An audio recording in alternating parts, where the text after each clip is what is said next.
स्वागत बा सबके के today learning future earning YouTube channel पर।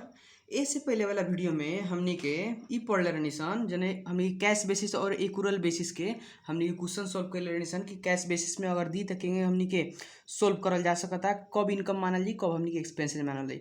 ओ दफे हम एगो हमनी के टॉपिक लिखले रहनी लॉन्ग टर्म कॉन्ट्रैक्ट। तो लॉन्ग टर्म कॉन्ट्रैक्ट के आज हमनी के बारे में एक न्यूमेरिकल प्रॉब्लम सॉल्व कर लिए, बारे में हमनी के डिस्कस करे जाता नहीं सन। तो सबसे पहले लॉन्ग टर्म कॉन्ट्रैक्ट के बारे में बुझे जाओ तो लॉन्ग टर्म कॉन्ट्रैक्ट कथी कहल जाला।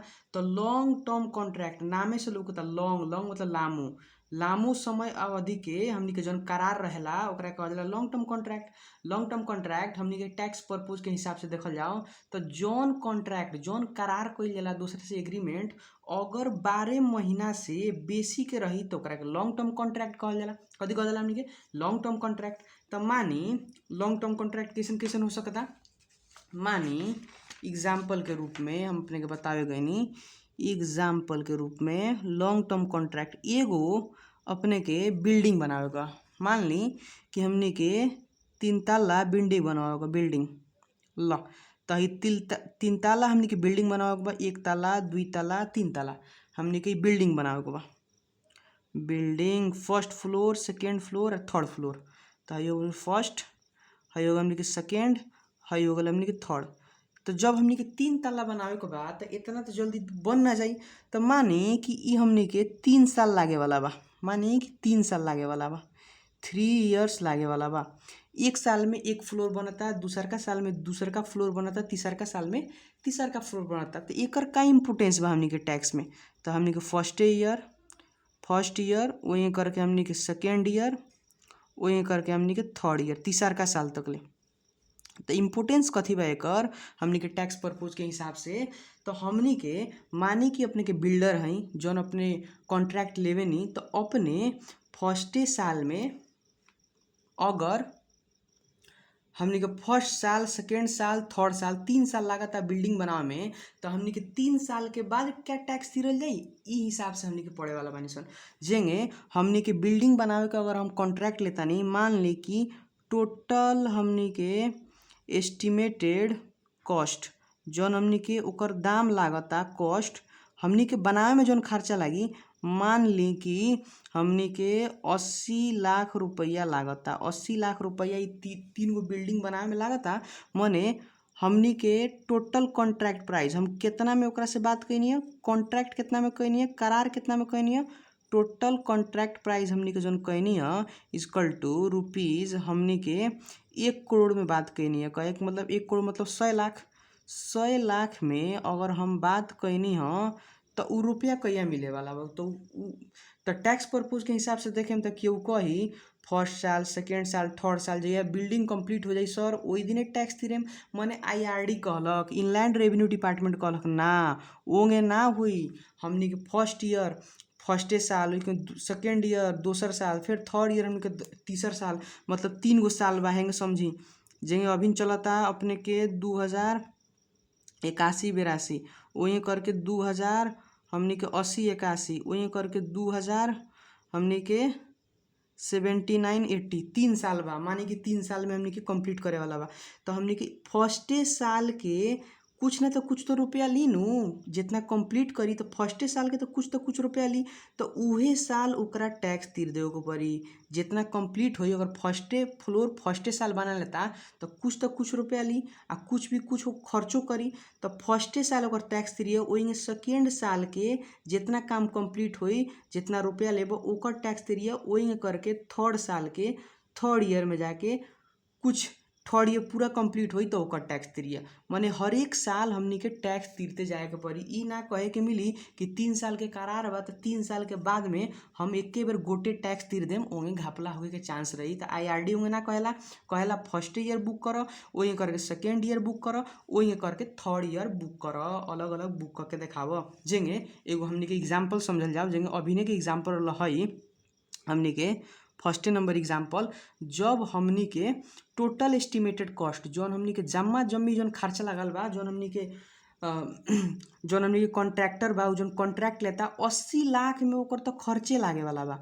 आ उ कितना प्राइस मांगले बा 1 करोड़ रुपया मांगले बा मतलब 20 लाख प्रॉफिट करी कितना दिन में 3 साल में। हमनी के 3 साल में जब तीनों बिल्डिंग खड़ा कर दी 3 गो फ्लोर खड़ा कर दी तो हमनी के कितना रुपया कमाई, वो हमनी के 20 लाख रुपया हमनी के प्रॉफिट कमाए वाला बा। मने है देखल जाओ, ये हमनी के एग्जाम्पल के कंटिन्यू करता नहीं जेंगे। मान ली कि फर्स्ट ईयर 1, ऊपर से हमनी के ईयर 2, ईयर फर्स्ट में हमनी के 80 लाख रुपया हमनी के खर्चा लागल बा। तो ईयर 1 में जब हमनी के काम शुरू कैलक तो कुछ हमनी के काम शुरू कैले हुई। तो हमनी के ईयर 1 में मानी कि हमनी के कॉस्ट दाम कितना लागते जाता, माने दाम कितना लागता IRD के एथी के कॉन्ट्रैक्टर के। तो फर्स्ट ईयर में मान ली कि हमनी के 40 लाख रुपया, 40 लाख रुपया ओकर फर्स्टे साल में लागल, बहुत रफ्तार में काम कैलक। वही करके 20 लाख रुपया कहिया लागल, तो 20 लाख रुपया सेकेंड ईयर में लागल। वही थर्ड ईयर में बर्ब के पास लागल हुई, तो थर्ड ईयर में कितना लागल हुई, 20 लाख रुपया लागल हुई। तो हमनी के एमे कैलकुलेट करे के हिसाब से जाइल जाओ तो सबसे पहले एमे समझल जाला, हमनी के हेंगे लिखल जाला, सोल्यूशन के कइल जाला एकर। तो सिंपल समझल जाओ कि हमनी के टोटल कॉन्ट्रैक्ट प्राइस, हमनी के कॉन्ट्रैक्ट के कितना प्राइस रहे, टोटल कॉन्ट्रैक्ट प्राइस हमनी के जौन कॉन्ट्रैक्ट के प्राइस रहे उ रहे हमनी के 1 करोड़। वही करके टोटल एस्टिमेटेड कॉस्ट कहे के मतलब ओकर एस्टिमेट कितना बनैले रहनी सन, बनावे से पहले कितना के खर्चा सोचले रहनी सन कि हो की। तो टोटल एस्टिमेटेड कॉस्ट सोचल गई रहे कि 80 लाख रुपया हमनी के लागत लागी आ 1 करोड़ रुपया हमनी के मिली, माने 20 लाख प्रॉफिट मिली। तो 20 लाख के प्रॉफिट का एक बार दे दियाओ कि 3 साल के बाद ही दियाओ कि अभी नहीं देवल जाओ। तो फर्स्ट साल में कितना प्रॉफिट भइल बा ओकर कितना % टैक्स दिरे के पड़ी, सेकेंड साल में कितना प्रॉफिट भइल बा ओकर कितना टैक्स दिरे के पड़ी, वही थर्ड साल में कितना प्रॉफिट भइल बा आ ओकर कितना टैक्स दिरे के पड़ी। हमनी के ई टॉपिक में रह के इहे सीखे वाला बानी सन। ल तो सोल्यूशन करे गई नहीं, टोटल कॉन्ट्रैक्ट प्राइस लिखनी 1 करोड़ बा, टोटल एस्टिमेटेड कॉस्ट हमनी के 80 लाख बा। वही करके फर्स्ट ईयर में गई नहीं, सबसे पहले फर्स्ट ईयर में। तो फर्स्ट ईयर में हम कहें, फर्स्ट ईयर में कथी कहें, सबसे पहले कहें कि कितना रुपया लागल बा फर्स्ट ईयर में।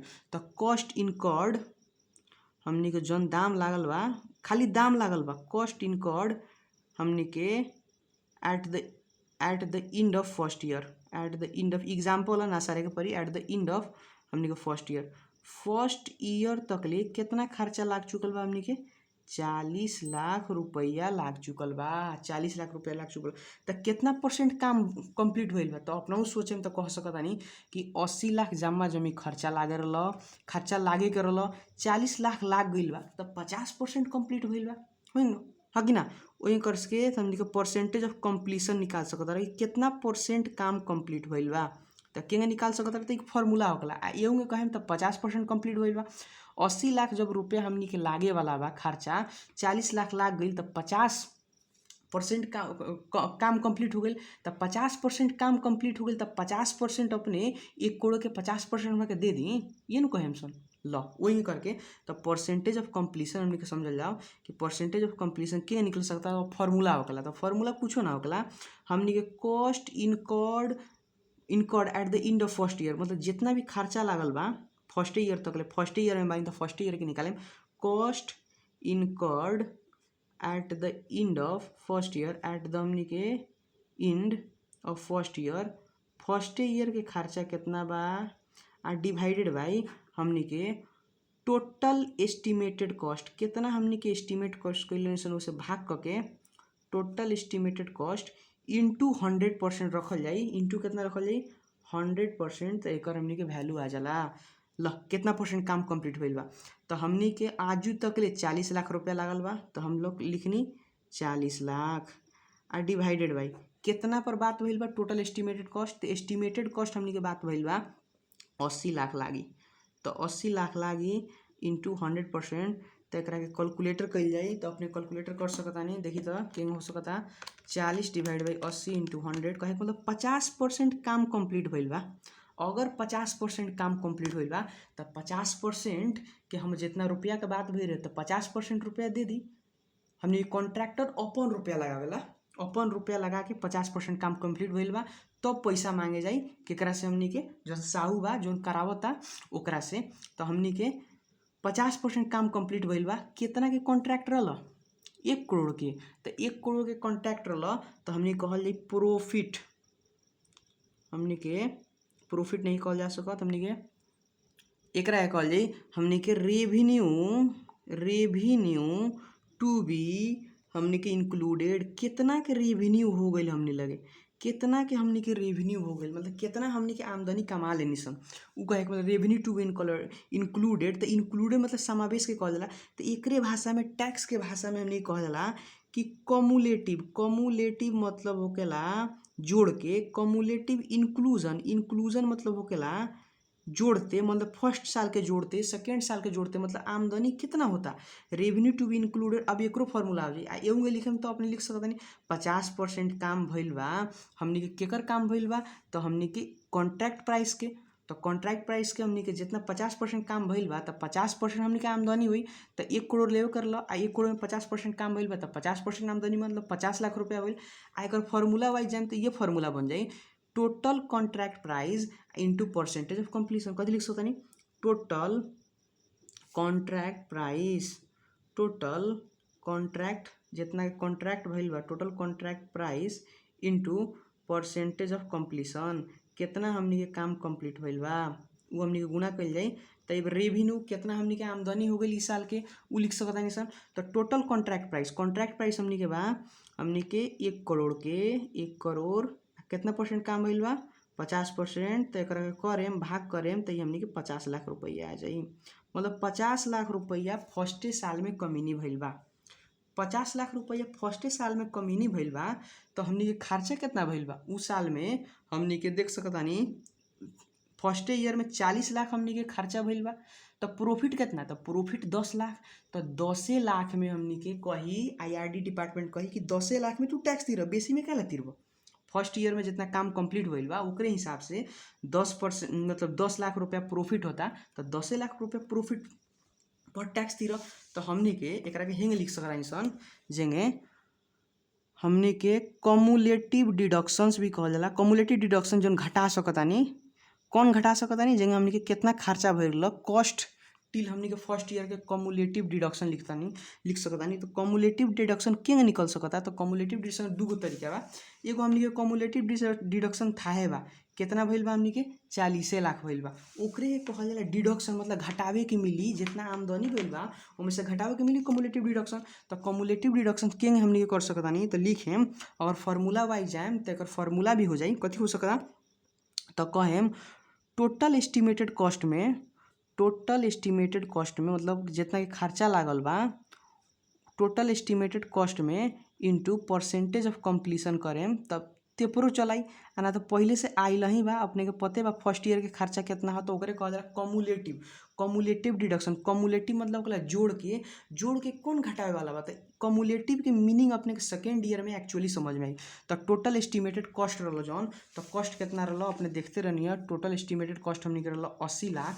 तो हमनी के जान 80 लाख लिखनी, 80 लाख के कितना परसेंट काम कंप्लीट होइल बा 50%। तो 50% हमनी के 80 लाख के जमा जमी खर्चा रहला 50% मतलब 40 लाख रुपया खर्चा भइल बा, ओकरे कहल जाता। नाहियो निकालेम तो चली, अपने कहाँ बाबू हमनी के टोटल एस्टिमेटेड कॉस्ट के कहल जाता, जौन अपने के टोटल एस्टिमेटेड कॉस्ट के हमनी के जौन कटाइल cost incurred at the end of first year के जौन कॉस्ट हमनी के लास्ट में रहला 40 लाख, ओकरे हमनी के कहल जाता। 40 लाख आई कमुलेटिव डिडक्शन एकरे कहल जाला।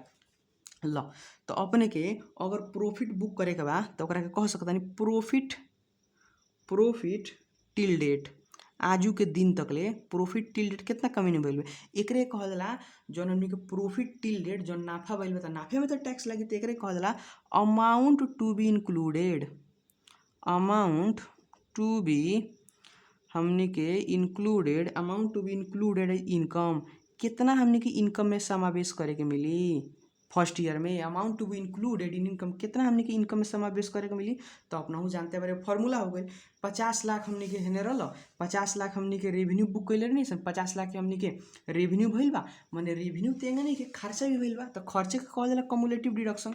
तो हमनी के अगर फॉर्मूला वाइज लिखे के होई तो लिखेम कमुलेटिव, कथी हमनी के कमुलेटिव इंक्लूजन हमनी के आमदनी कहल जाला, आमदनी के टैक्स भाषा में माइनस कमुलेटिव डिडक्शन डिडक्शन हमनी के कहल जाला खर्चा के, जौन हमनी के एक्चुअली में घटावे के पड़ी खर्चा। डिडक्शन मतलब घटाई के कहल जाला।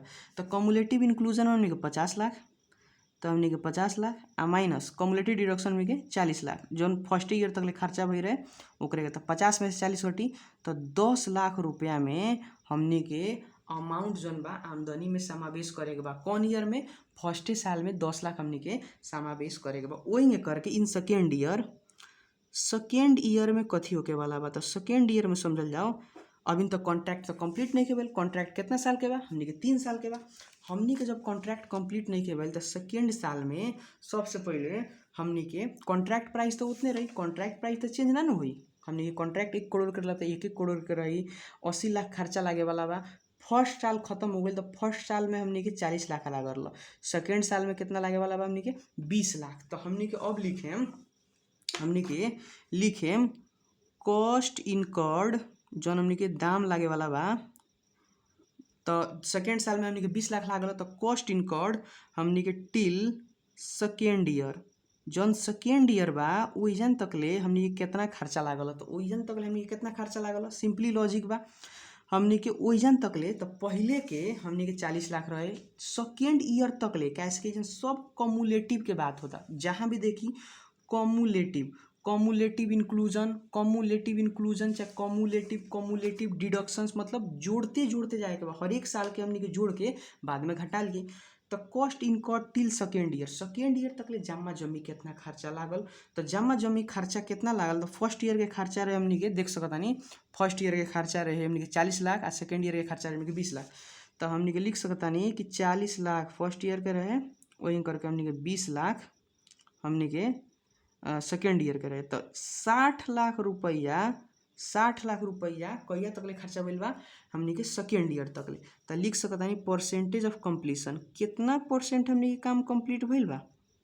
तो फिर उहे फार्मूला कथी हो जाई? तो कॉस्ट इनकर्ड टिल डेट आ डिवाइडेड बाई हमनी के कॉस्ट इनकर्ड टिल डेट के शॉर्टकट में अब लिख देतानी। एकरा के हम कह देनी बी, ठीक बा, एकरा के कह देनी बी। वही करके हमनी के जौन हमनी के कॉन्ट्रैक्ट प्राइस रहल एकरा के कह देनी हम कॉन्ट्रैक्ट प्राइस के हम कहनी ए आ एकरा के कहनी हमनी के सी। टोटल एस्टिमेट के कहनी हम सी। हमनी सिंपल ना लिखे के पड़ू ल। तो परसेंटेज ऑफ कंप्लीशन के कहनी, परसेंटेज ऑफ कंप्लीशन का फार्मूला होकला cost incurred till second year तक ले कितना लागल बा? 60 लाख आ डिवाइडेड मतलब जरा बी मननी है डिवाइडेड बाई हमनी के टोटल कॉस्ट एस्टिमेटेड कॉस्ट जितना हमनी के एस्टिमेट कैले रहनी कितना एस्टिमेट कैले रहनी 80 लाख वो हमनी के सी है। तो ओकरा के सी धैनी इंटू 100%। ल अब जब करे तो कितना परसेंट काम कंप्लीट भइल बा? ल तब बी के वैल्यू हमनी के 60 लाख आ डिवाइडेड बाई सी के वैल्यू हमनी के 80 लाख के काम बा जम्मा जमी जेमे से 60 लाख के काम के खर्चा हो चुकल बा। अगर अपने कैलकुलेटर करें तो लिख सकतानी 60 डिवाइड बाई हमनी के 80 इंटू 100 कहे के मतलब 75% काम कंप्लीट हो गई बा अभी तक ले।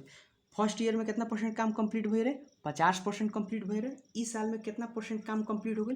75% काम कंप्लीट हो चुकल बा। तो 75% काम कंप्लीट हो चुकल बा। तो 75% जब काम कंप्लीट हो चुकल बा तो हमनी के कितना कमैले होकबा? जब कहब कि हमनी के 75% काम कंप्लीट कर दिले बानी तो 75% हमनी के आमदनी दी। तो रेवेन्यू कितना रिकॉग्नाइज कर? रेवेन्यू मतलब आमदनी कितना रिकॉग्नाइज करब? तो revenue to be included, revenue कितना हमनी के इंक्लूड करब जेकरा कहल जाला हमनी के एथी भाषा में कम्युलेटिव इंक्लूजन। तो वो कहनी कम्युलेटिव मतलब जोड़ते अइह कम्युलेटिव इंक्लूजन। फर्स्ट ईयर में तो ना जोड़े करल मने हेजन तो जोड़ के अइनी सनु कि 40 लाख आ 20 लाख जोड़ के तो ओकरे कहल जाला कम्युलेटिव मतलब जोड़ते अइनी। तो कम्युलेटिव रेवेन्यू निकली हमनी के, कम्युलेटिव हमनी के कमाई निकली। फर्स्ट ईयर में उतना कमैले रहनी, सेकेंड ईयर में हमनी के इतना कमैनी है ना, फर्स्ट सेकेंड लेके अइनी है तो ओकरे कहल जाला कम्युलेटिव इंक्लूजन मतलब हमनी के समावेश के कहल जाला जेकरा के आमदनी कहल जाला। तो कम्युलेटिव इंक्लूजन हमनी के रेवेन्यू टू बी इंक्लूडेड तो हमनी के कथी हो सकता? तो भल बतैनी है कि टोटल कॉन्ट्रैक्ट प्राइस के परसेंटेज ऑफ कंप्लीशन लगा देवल जाला। तो टोटल कॉन्ट्रैक्ट प्राइस के अबगे हम देखनी है कि कथी रखनी है? ए रखनी है। मतलब ए के ए इंटू परसेंटेज ऑफ कंप्लीशन अपने पूरा लिखे हम खाली शॉर्टकट करता नहीं कैसे कि समझावे के बा वही हम करता नहीं। परसेंटेज ऑफ कंप्लीशन ए मतलब कथी? तो ए मतलब हमनी के समझनी है सन 1 करोड़ बा, 1 करोड़ के क परसेंट 75% काम भइल बा तो कितना रुपया हमनी के मिले वाला भाई? 75 करोड़ समझल जी कमा लेवल गइल बा। त कमा लेवल गइल बा माने खर्चो त लागल बा नु। खर्चा कितना लागल बा? 75 हमनी के करोड़ कमाइल गइल बा, मतलब हमनी के कमुलेटिव डिडक्शन मतलब घटावे वाला जौन खर्चा कथी कथी लागल बा। तो अपनहु के पता बा कि सेकेंड ईयर तक ले फर्स्ट आ सेकेंड ईयर मिला के इंक्लूजन कमुलेटिव मतलब जोड़ के दोनों साल के जोड़ के 75 करोड़ कमीनी भइल बा। वही करके दोनों साल के जोड़ के खर्च कितना भइल बा हमनी के 60 लाख के भइल बा। तो कमुलेटिव डिडक्शन 60 लाख आई, माने फार्मूला कथी रही? तो फार्मूला रही हमनी के C into percentage of completion. C के मतलब कह रहे हमनी के टोटल एस्टिमेटेड कॉस्ट। C के मतलब कहले रहनी हम टोटल एस्टिमेटेड कॉस्ट। अब लिख सकता नहीं अपने टोटल एस्टिमेटेड कॉस्टे लिखे, माने हम खाली C लिखा नहीं। तो C into percentage of completion. C मतलब कथी? तो C मतलब कितना बा? 80 लाख बा। 80 लाख के एकर वैल्यू अपने भी जानते रहे कि 60 लाख आई। हमने खाली फार्मूला अनुसार देखा था नहीं into percentage of completion. Percentage of completion कितना बा? 75% कंप्लीट भइल बा। तो 80 के 75% काटे हम देख सकता नहीं। 80 के 75% हमने कितना आइल हमने के 60 लाख रुपया। ल तो अपने बताएं ल तो कितना हमनी के आमदनी बुक कइल जाई, कितना में हमनी के टैक्स थी रही। तो टैक्स पर्पोज ला जाइल जाओ तो हमनी के 75 करोड़ रुपया के काम भइल बा, मतलब 75 करोड़ रुपया 60 करोड़ रुपया लाग गइल बा। 75 करोड़ रुपया हमरा मिल गइल बा। कितना प्रॉफिट भइल? प्रॉफिट भइल हमनी के 15 करोड़, माने 15 करोड़ सेकेंड ईयर के तना नु खाली 15 करोड़ हमनी के 2 साल के। अब तो फर्स्टे साल में तो टैक्स तीर देले बानी। फर्स्टे साल में कहनी है कि 10 लाख पर टैक्स तीर देले बानी, तो 15 करोड़ हमनी के आमदनी होता। तो 15 लाख हमनी के आमदनी होता, तो 15 लाख में 10 लाख तो टैक्स तीर देले बानी। तो सेकेंड ईयर पर कितना पर टैक्स तीर? तो सेकेंड ईयर में हमनी के 5 लाख पर टैक्स तीर। तो क्या कर सकता नहीं? तो कहें ओकरा के लिखेम कथी हमनी के सो दैट हमनी के amount to be included as income. कितना रुपया हमनी का इंक्लूड कर सकता नहीं? Included as income in year 2 में हमनी कितना रुपया के आमदनी बुक कइल जाई। तो लिख सकता नहीं क्या लिखेम? सबसे पहले लिखेम हमने कमुलेटिव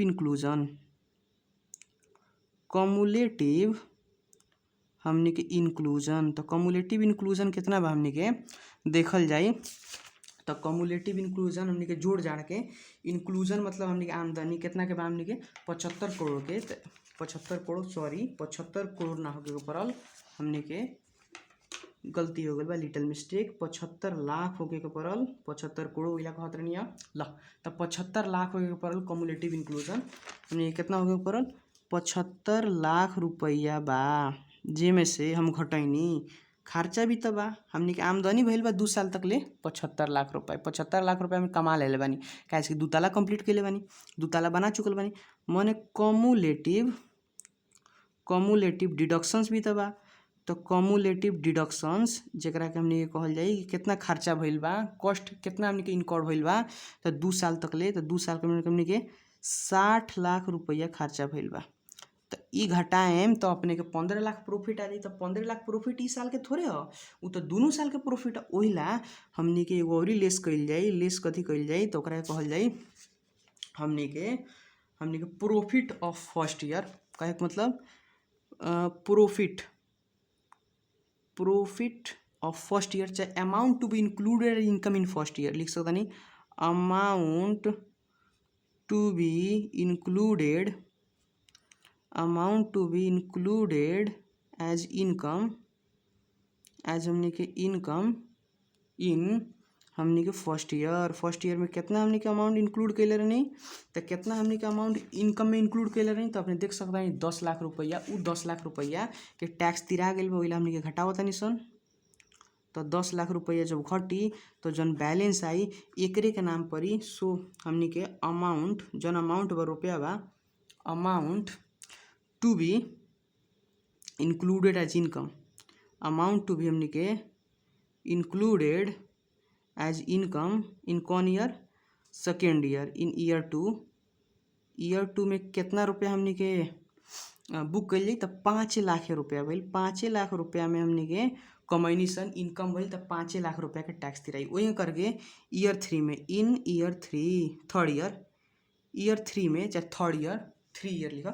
इन थर्ड ईयर में का होई कि हमने के जितना भी काम गइल बा परसेंटेज ऑफ कंप्लीशन अगर निकालेम, परसेंटेज ऑफ जन कंप्लीशन निकालेम तो परसेंटेज ऑफ कंप्लीशन अगर निकालेम तो कॉस्ट इनकर्ड टिल डेट तो जौन बा 60 लाख हो कि आ डिवाइड बाई 60 लाख।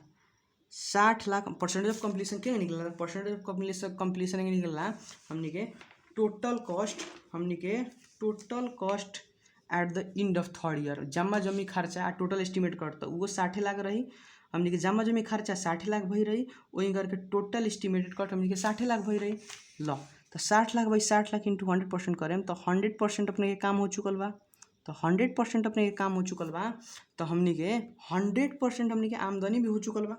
तो हमने के कम्युलेटिव इंक्लूजन जौन हमने के कम्युलेटिव इंक्लूजन रही, इंक्लूजन मतलब आमदनी कितना भई रही जमा जमी हमने के लास्ट साल में जाके कहल जाए कि सुन तू 1 करोड़ में से कर ल 1 करोड़ तोहरा आमदनी भइल बा मने तोहरा लेस कम्युलेटिव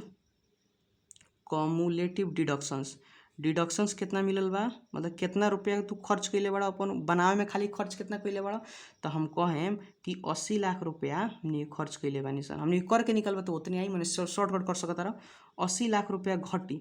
एकरा अलावा देखब तो लेस हमने के इनकम हमने के ऑफ ईयर 2 ईयर फर्स्ट के इनकम घटा दिया कितना हमने के 10 लाख रुपया। वही करके लेस इनकम ऑफ ईयर 2 जौन इनकम बुक कैले रहा सेकेंड ईयर में वो भी घटा दिया। वो कितना रहे हमने के 5 लाख रुपये रहे। तो लास्ट साल में हमने के कितना हमने के अमाउंट बाँचता तो जौन लास्ट साल में बा amount to B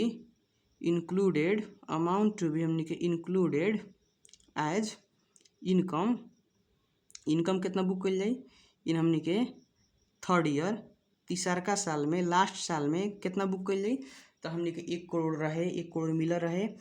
1 crore Miller मैंने 80 लाख तक खर्चे रहे आ 10 लाख में फर्स्ट ईयर में टैक्स तीर देनी। वही करके 5 लाख में सेकेंड ईयर में टैक्स तीर देनी। 5 लाख बताइनी कि आमदनी भइल तो 5 लाख के टैक्स तीर दिले ओके।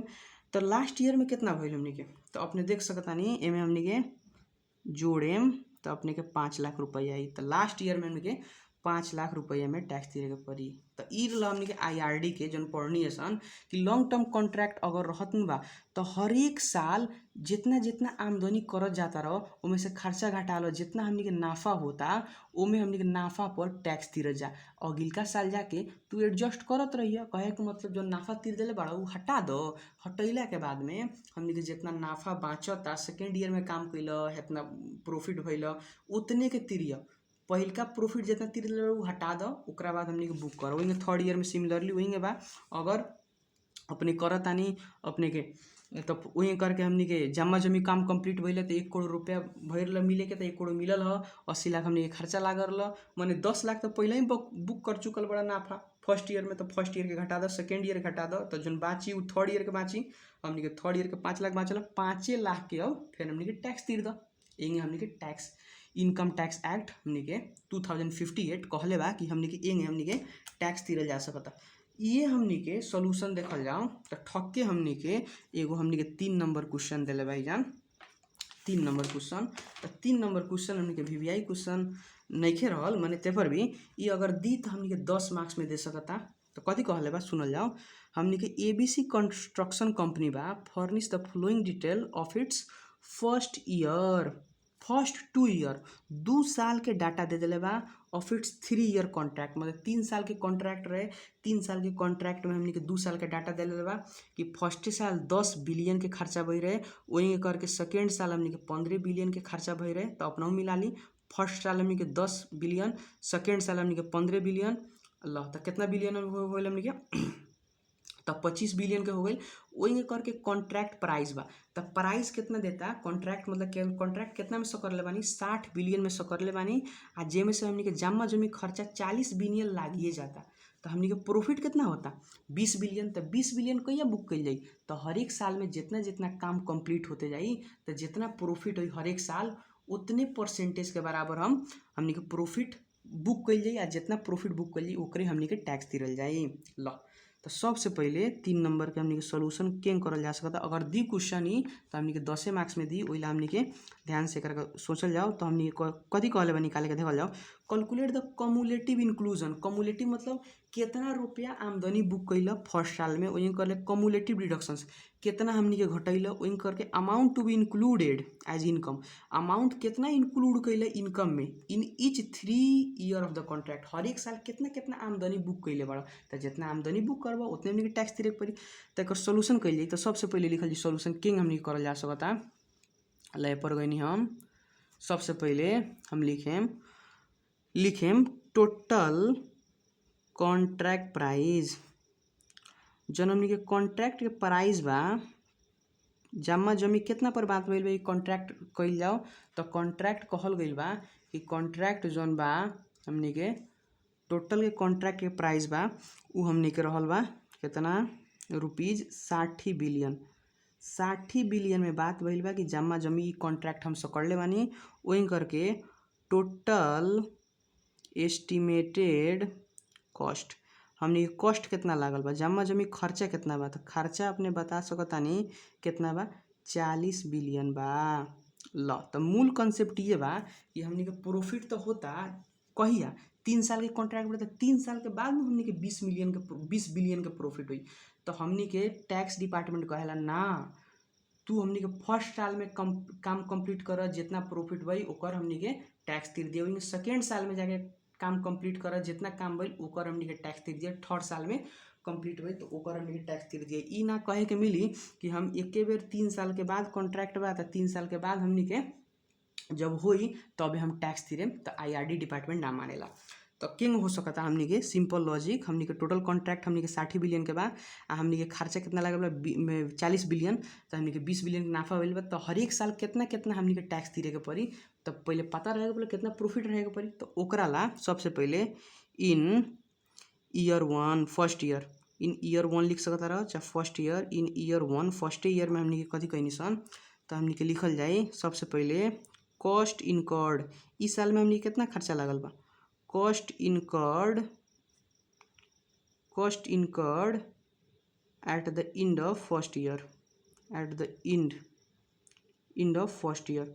फर्स्ट ईयर तक ले cost incurred in first year लिख सकते, cost incurred in first year, cost incurred at the end of हमनी के फर्स्ट ईयर। फर्स्ट ईयर तक ले हमनी के खर्चा कितना खर्चा लागल बा देख सकता नहीं 10 बिलियन। तो रुपीज हमनी के 10 बिलियन एजन लिखाइल 10 बिलियन।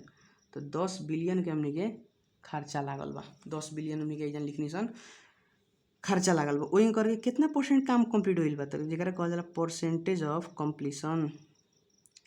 तो कितना परसेंट काम कंप्लीट भइल बा अगर निकाले के बाद फार्मूला वाइज जाए तो फार्मूला लिख सकते हैं, या तो नीचे पहले का करें तो अपना हूँ बता सकता नहीं कितना परसेंट काम कंप्लीट भइल बा। कितना हमनी के जमा जमी खर्चा के बात रहे, तो हमनी के अब कहल जाई कि सुनी ना, हमनी के खर्चा जमा जमी लागे वाला रहे 40 बिलियन। आ फर्स्ट साल में हमनी के जौन कॉन्ट्रैक्टर रहेला पहले रुपया तो ना लेवला, जब काम करके दिखा दी अपन रुपया से तब वो रुपया लेवे जाई। तो 40 बिलियन अपने के जमा जमी खर्चा रहे, मने फर्स्ट साल में जब फर्स्ट साल में अगर कंप्लीट भइल तो फर्स्ट साल में हमनी के 10 बिलियन लाग गई रहे। तो 10 बिलियन लाग गई रहे तो इंटू 100% करें तो कितना परसेंट काम कंप्लीट कैले रहनी अपने, तो कह सकतानी अपने कर सकतानी 10 डिवाइड बाई 40 इंटू 100 कहे मतलब 25% काम कंप्लीट कर चुका रहनी। एक निकला परसेंटेज ऑफ कंप्लीशन। तो 10 जौन बिलियन है नु 10 बिलियन हमनी के cost incurred in first year, जौन हमनी के कॉस्ट ह जौन इनकर्ड होता cost incurred in first year के ह पहिलका साल के ही दाम ह कि कितना लागे वाला बा, आ डिवाइडेड बाई जौन है टोटल है नु 40 बिलियन, ओकरा कहल जाला हमनी के टोटल एस्टिमेटेड कॉस्ट। हमनी के कॉस्टे पर कॉस्ट जोड़ता नहीं खाली के टोटल एस्टिमेटेड कॉस्ट, वो कहता हमनी के कितना खर्चा लाग गई रहे टोटल एस्टिमेटेड कॉस्ट। हेतना हमनी के खर्चा करे के जमा जेमे हेतना खर्चा लाग गए रे तो 25% खर्चा लाग गई बा तो 25% काम कंप्लीट भइल हुई। जब 25% काम कंप्लीट भइल हुई तो 25% हम आमदनी माने तो ओकरा कहल जाला revenue to be recognized. Revenue कितना हमनी के बुक कइल जाई कि 25% काम हो गइल बा 25% हमनी के 60 के 25% रुपया हमनी के रेवेन्यू मिली। तो रेवेन्यूए के हमनी के दूसर भाषा में टैक्स वाला भाषा में कहल जाला कम्युलेटिव इंक्लूजन। कम्युलेटिव मतलब जोड़ के आजू तक लेके हमनी के इंक्लूजन जन बा, इंक्लूजन मतलब समावेश आमदनी उ कितना बा तो कम्युलेटिव इंक्लूजन अगर फार्मूला वाइज जाए तो एगो में फार्मूला लिख दी, सेकेंड ईयर से फार्मूला ना लिखल जाए, हमनी के ठके ठके कइल जाई। कम्युलेटिव इंक्लूजन कथी लिख सकतानी, कम्युलेटिव इंक्लूजन जन बा हमनी के समावेश करके कितना रुपया समावेश कइले बा तो टोटल हमनी के कॉन्ट्रैक्ट प्राइस के टोटल कथी के हमनी के कॉन्ट्रैक्ट प्राइस जौन हमनी के कॉन्ट्रैक्ट प्राइस देले बा इनटू परसेंटेज ऑफ हमनी के कंप्लीशन। परसेंटेज ऑफ हमनी के कंप्लीशन कितना परसेंट हमनी के काम कंप्लीट भइल बा ओकरे कहल जाला हमनी के परसेंटेज ऑफ कंप्लीशन। तो टोटल कॉन्ट्रैक्ट प्राइस हमनी के रहल बा, कॉन्ट्रैक्ट प्राइस रहल बा हमनी के 60 बिलियन के रहल बा, जेमे से 25% के काम कंप्लीट हो जाए तो 25% के तो आमदनी मांगे कि देखी अपने के 25% के काम कंप्लीट हो गइल बा तो 25% हमरा के रुपये दी। तो 60 के 25% कहे के मतलब 15 बिलियन बुक करेम। उ साल के हमनी के कितना भइल, उ साल के हमनी के आमदनी कितना भइल, फर्स्ट ईयर के आमदनी 15 बिलियन भइल। तो फर्स्टे साल के खर्चा कितना बा तो खर्चो तो पता बा ना अपने के 10 बिलियन। तो ओकरे कहल जाला cost incurred at the end of year first के कहल जाला हमनी के कम्युलेटिव डिडक्शन। एमे कहले बा क्वेश्चन में कम्युलेटिव इंक्लूजन निकाले के, कम्युलेटिव डिडक्शंस निकाले के। तो कम्युलेटिव डिडक्शंस है नु उ भी अपने के पता बा कितना आई, उ भी अपने के कितना आई 10 मिलियन आई, 10 बिलियन आई माने के आए वाला बा। तो हम बताइनी है कम्युलेटिव डिडक्शन निकाले के मतलब कितना रुपया हमनी के छूट मिली। तो हमनी के टोटल एस्टिमेटेड कॉस्ट के कथी कह सकतानी, टोटल एस्टिमेटेड कॉस्ट के कथी निकाले इनटू टोटल एस्टिमेटेड कॉस्ट के इनटू परसेंटेज ऑफ कंप्लीशन निकाले, परसेंटेज ऑफ कंप्लीशन। ल तो टोटल एस्टिमेटेड जौन कॉस्ट बा उ कितना बा हमनी के 40 बिलियन बा। आ 40 बिलियन के को परसेंट कंप्लीट होइल बा 25% कंप्लीट होइल। अपने के पता ना भी निकाल के अपने पता लगा सकतानी जौन हमनी के ईयर एंड में जितना हमनी के रुपया खर्च हो चुकल बा ओकरे कहल जाला हमनी के डिडक्शन। कितना रुपया हमनी के घटावे के मिली तो हमनी के 40 के 15% कहे के मतलब 40 के 25% बा। 40 के 25% कहे के मतलब हमनी के रुपीज़ कितना हमनी के 10 बिलियन रुपया के बराबर हमनी के घटावे के मिली माने खर्चा बा। तो इस साल के हमनी के आमदनी कितना तो लिख सकतानी सो दैट हमनी के अमाउंट टू बी इंक्लूडेड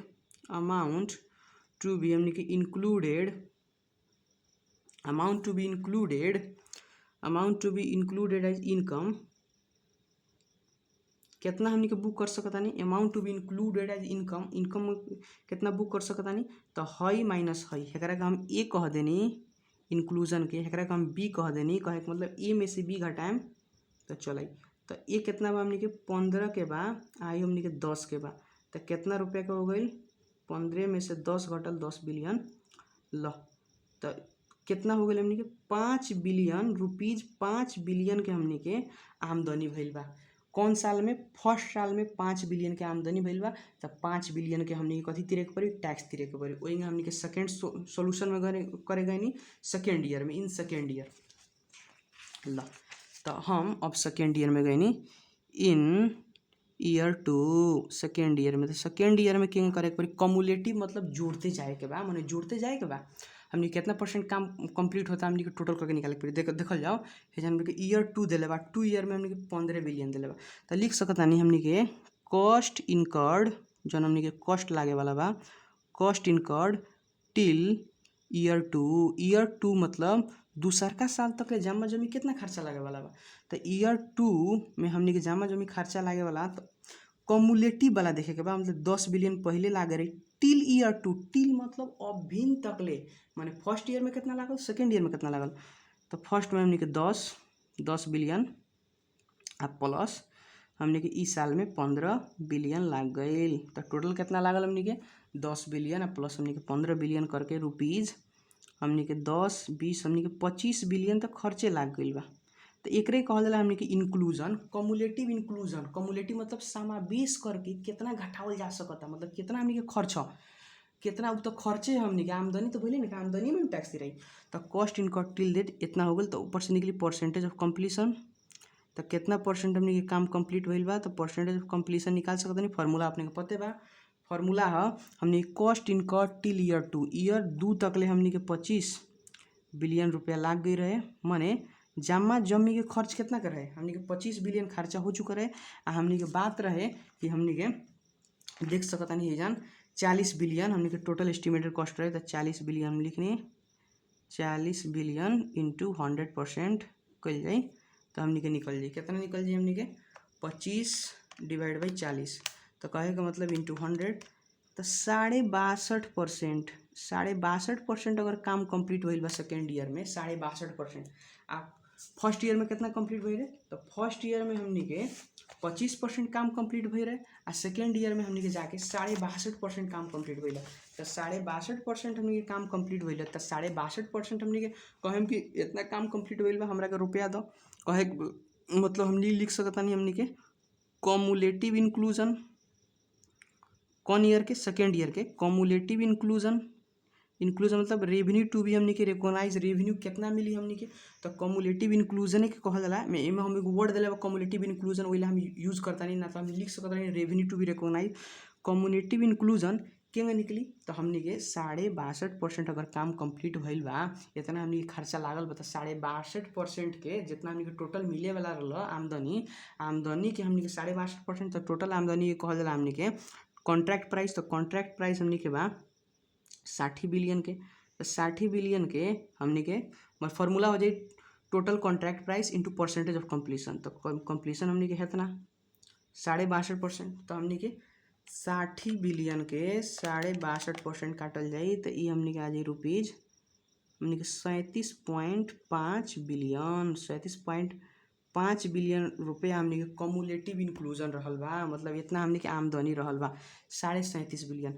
वही हमनी के कम्युलेटिव डिडक्शन करें तो कितना हो जाई, कम्युलेटिव डिडक्शंस कितना हमनी के डिडक्शंस हो जाई।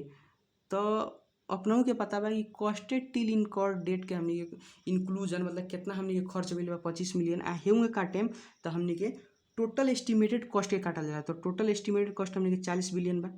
40 बिलियन के को परसेंट रख देम हमनी के 62.5% रखे परसेंटेज ऑफ कंप्लीशन। तो 40 बिलियन के अगर हमनी के 62.5% करतानी, 40 के 62.5 तो हमनी के 25 बिलियन आ जाता। कितना आ जाता हमनी के 25 बिलियन हमनी के डिडक्शन हो जाता। मतलब इतना हमनी के छोड़ देवे के पड़ी, इतना आमदनी भइल बा, इतना हमनी के खर्चे ह। तो हमनी के इनकम कितना बुक करे के पड़ी सेकेंड ईयर में।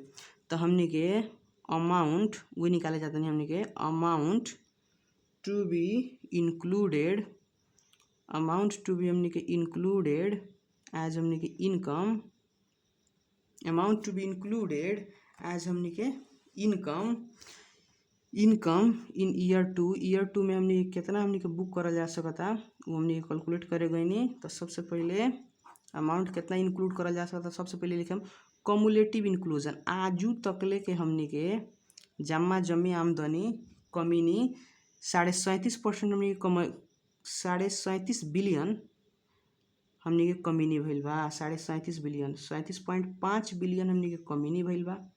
जेमे से उ पूरा हमर कमीनी ना ह, खर्चा बा। खर्चा कहल जाला डिडक्शंस के, जो घटावल जाला।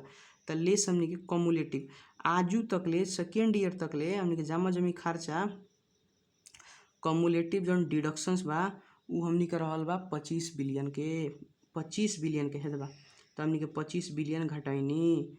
तो हमनी के ई साल के कितना आदमी कही ई साल के प्रॉफिट हमनी के कितना हो, हमनी के 37.5 में से 25 घटा दे मतलब 12.5 मिलियन, हम 12.5 बिलियन प्रॉफिट हो ई साल के सेकेंड ईयर के। तो गलती बा, हमनी के पहले ही कुछ टैक्स तीर दिले बानी सन। ई कम्युलेटिव ह, कम्युलेटिव मतलब जोड़ते आवे के बा। फर्स्टे साल में कितना काम भइल बा, फर्स्टे साल के छोड़ के फर्स्टे साल आ सेकेंड साल लेके 62% कंप्लीट भइल बा। फर्स्टे साल आ सेकेंड साल लेके इतना आमदनी भइल बा, फर्स्टे साल आ सेकेंड साल लेके हमनी के इतना खर्च भइल बा। ओकरे कहल जाला हमनी के कम्युलेटिव। ल तो फर्स्ट साल के तो हमनी के टैक्स तीर देले बानी, सेकेंड ईयर के खाली हमनी के प्रॉफिट पता चली तो सेकेंड ईयर के टैक्स तीरे। तो फर्स्ट साल के हमनी के कितना भई रहे, आमदनी कितना भई रहे, प्रॉफिट कितना भई रहे, तो amount to be included as income हमनी के 5 बिलियन भई रहे। तो 5 बिलियन हमनी के ई साल 5 बिलियन ई साल हमनी के less amount to be amount to be included हमनी के कौन घटावल जाए, amount to be included as income, जौन इनकम हमनी के बुक कइल गए रहे as income in first year. तो फर्स्ट ईयर में जौन हमनी के अमाउंट बुक कइल गए रहे कितना बिलियन, 5 बिलियन, उ 5 बिलियन हमनी के एजन घटा दिया। मतलब एमे तो टैक्स तिरा गइल बा। आजू के डेट हमनी के कितना बा एकरे कहल जाई, सो दैट एकरे कहल जाई amount to be included as income. Income में कितना समावेश कइल जाई, amount to be included as income in year 2 in second year. तो सेकेंड ईयर में कितना हमनी के आमदनी बुक कइल जाई, सेकेंड ईयर के एक्चुअली आमदनी कितना हो, तो सेकेंड ईयर के 12.5 हमनी के एक्चुअली आमदनी ना हो, इनमें से 5 घटी, 5 पहले ही तिरा गइल बा। तो 7.5 बिलियन हमनी के रहल, 7.5 बिलियन हमनी के सेकेंड ईयर के आमदनी है, यही पर हमनी के टैक्स तिराई। वहीं करके थर्ड ईयर, इन थर्ड ईयर, तो थर्ड ईयर में बिल्कुल इजी प्रोसेस बा। परसेंटेज ऑफ कंप्लीशन उतने रहेला, परसेंटेज हमनी के परसेंटेज ऑफ टोटल इंक्लूजन के बात करबा तो इंक्लूजन कहल जाला आमदनी के। आमदनी हमनी के हुई हमनी के कम्युलेटिव इंक्लूजन अगर बात कइल जाओ, एजन थर्ड ईयर में डायरेक्टली लिख सकता नहीं कम्युलेटिव इंक्लूजन कितना हमनी के इंक्लूजन भइल बा। तो कम्युलेटिव इंक्लूजन हमनी के 60 बिलियन के बा, आ 60 बिलियन में हमनी के लेस कथी कहल जाता है, तो हमनी के जौन रलन पहले जौन हमनी के रल total contract price, total contract price के हमनी के इंक्लूजन कहल जाला। हेतना आमदनी भइल बा आ हमनी के डिडक्शन मतलब हेतना हमनी के खर्चा भइल बा ओकरे कहल जाला, उ घटावे के पड़ी, खर्चा घटावे के पड़ी तो ओकरा डिडक्शन कहल जाला। तो हमनी के कथी लिख सकतानी सन, कम्युलेटिव इंक्लूजन हमनी के 60 बिलियन भइल बा, ओही करके हमनी के कम्युलेटिव डिडक्शंस हमनी के डिडक्शंस जम्मा जमी खर्चा तीसरा साल में तो कंप्लीटे बा। तो तीसरा साल तक ले हमनी के 40 बिलियन के खर्चा होइए गइल हुई। ल तो तीसरा साल में 40 बिलियन घटा ले लह, तो हमनी के ई साल के आमदनी कितना बुक कइल जाई, तो तू कहब कि सर 20 बिलियन प्रॉफिट बुक कइल जाए, उतने में टैक्स तिरल जाई। तो गलती बा, कथी बा सही, हमनी के सही ई बा कि हमनी के जौन हमनी के अमाउंट पहला ही टैक्स तीर चुकल बा फर्स्ट ईयर में जौन प्रॉफिट के उ ना तिरबा, वहीं करके सेकेंड ईयर में जौन प्रॉफिट के टैक्स तिरल उ ना तिरबा। तो अमाउंट टू बी हमनी के included as income, amount to be included as income in year 1 year first year में हमनी कितना अमाउंट इंक्लूड कइले रहल, तो हमनी के पते बा 5 बिलियन तू इंक्लूड कइले रहल। एकरा के हम तंगा सुखी ठाऊ हेने सार के चाप के लिखल जाई त ठीक होइत। वहीं करके लेस एगो और लेस कइल जाई, ई तो फर्स्ट साल के रहल, वहीं करके अमाउंट टू बी इंक्लूडेड इहो घटा दिए, amount to be included as income जौन इनकम में समावेश कइले रहल, amount to be included as income in second year में जौन समावेश कइले रहल वो घटा दिए। तो सेकेंड ईयर में कितना समावेश कइले रहल, तो एदे अपने देख सकत नहीं amount to be included as income in second year 7.5 lakh, 7.5 billion, वो 7.5 बिलियन भी हमनी के घटा दिया। घटैला के बाद में जौन वैल्यू बाची ओकरे कहल जाई थर्ड ईयर में ओकर टैक्स तिराई। कहे के मतलब अमाउंट टू बी इंक्लूडेड जौन अमाउंट बा उ हमनी के इनकम में इंक्लूड कइल जाई, amount to be included as income in third year तीसरका साल में कितना बुक कइल जाई, तो अपने देख सकतानी 60 बिलियन रहल -40 -5 -7.5 कहे के मतलब 7.5 बिलियन हमनी के बुक कइल जाई। 7.5 बिलियन हमनी के लास्ट साल में आमदनी बुक कइल जाई, तो उतना के हमनी के टैक्स तिरे के पड़ी। ई हमनी के देखनी असन जौन लॉन्ग टर्म कॉन्ट्रैक्ट के बा। तो लॉन्ग टर्म कॉन्ट्रैक्ट में अगर सिंपल भाषा में समझल जाओ, सिंपल लॉजिक में समझल जाओ, तो हमनी के 10 मार्क्स में दे सकता। हमनी के ई लॉजिक कथी बा, तो लॉजिक ये बा कि हमनी के अगर लॉन्ग टर्म कॉन्ट्रैक्ट बेसिस पर रहल, तो लॉन्ग टर्म मतलब 1 साल से बेसी तो 1 साल से बेसी रहल तो तू कहब कि कॉन्ट्रैक्ट पूरा हुई तब हम टैक्स तीरें तो IRD ना मानी। IRD कहेला कि हर एक साल तू जितना कंप्लीट काम करता रह, जितना तू खर्चा लगेले बड़ा उतने परसेंट कंप्लीट करता रह, तो जितना परसेंट कंप्लीट करता रह तो उतने परसेंट के आमदनी तू मांगबा ओकरा से, तो उतने परसेंट के आमदनी मांगबा तो आमदनी में से खर्चा घटा दो, जो प्रॉफिट होता फर्स्ट ईयर के तो में टैक्स तीर दो। वही करके सेकेंड ईयर में अगर जाता रहा तो सेकेंड ईयर में जम्मा जमी अगर 3 ताला लेले बड़ा मकान बनावे के, अगर 2 ताला बिल्डिंग बना दिल, 2 ताला के बाद हमनी के 2 ताला जब कंप्लीट करब तो जम्मा जमी तोरा के तो पता हुई तो इतना परसेंट कंप्लीट हो गई बा, तो उतने परसेंट के तू का करिए अपन कॉस्ट करिए कि इतना परसेंट हमनी के काम कंप्लीट होइल बा, इतना परसेंट हमनी के इतना परसेंट हमनी के आमदनी बुक करे के पड़ी, तो उतने आमदनी बुक करिए।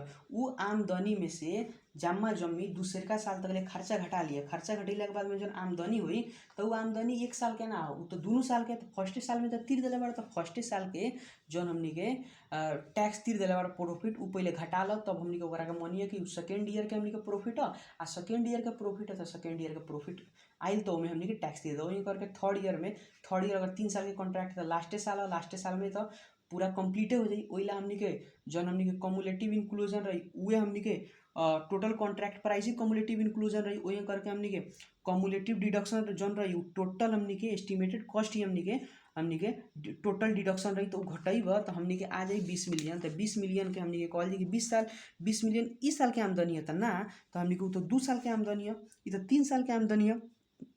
उससे पहले 1 साल हमनी के तीर दिले बड़ा, कितना आमदनी बुक कैल 5 लाख, तो 5 लाख के टैक्स तीर दिले बड़ा। वही करके सेकेंड ईयर में इनकम बुक कैल हमनी के 7.5 लाख, 7.5 लाख के तो टैक्स तीर दिले बड़ा। थर्ड ईयर में कितना के टैक्स तीरे के पड़ी, तो 7.5 लाख के तीरे के पड़ी। एंगे भी करब तो एंगे भी 20 मिलियन ही जाई, ओंगे भी हमनी के 20 मिलियन के हमनी के टैक्स तीरे के पड़ी। तो ये हमनी के टैक्स डिपार्टमेंट हमनी के एंग कहेला। ल ये हमनी के थर्ड चैप्टर कंप्लीट कइनी सन एंगे। ल ओकरा बाद हमनी के और भी थ्योरी चैप्टर हमनी के कंप्लीट कइल जाई। ऐसा ही जानकारी मूलक वीडियो ला चैनल के सब्सक्राइब करल ना भूली, लाइक करल ना भूली, कमेंट करल ना भूली, अपन प्रतिक्रिया दी कि अपने के वीडियो कैसे लागल। धन्यवाद।